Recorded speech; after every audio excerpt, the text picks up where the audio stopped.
Activating a gig on Fiverr is essential to make it live and available for buyers. Here's a simple guide to activating your Fiverr gig.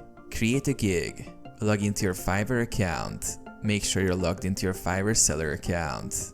Go to your dashboard. On your Fiverr homepage, click on your profile image in the top right corner and select Dashboard. Create a new gig. Click on the Create a New Gig button.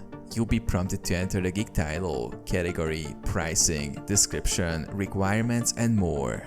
Upload relevant media. Add gig images, videos, and documents to showcase your services effectively. Publish the gig. Once you've filled in all required details, click Publish. Your gig will initially be in draft mode or need review. Activate the gig. Verify completion. Ensure that all sections of the gig are completed. Missing information could prevent activation.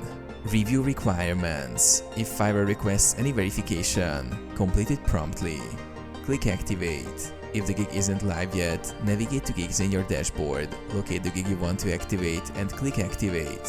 Check status. Once activated, your gig will be live and buyers can find it in Fiverr search.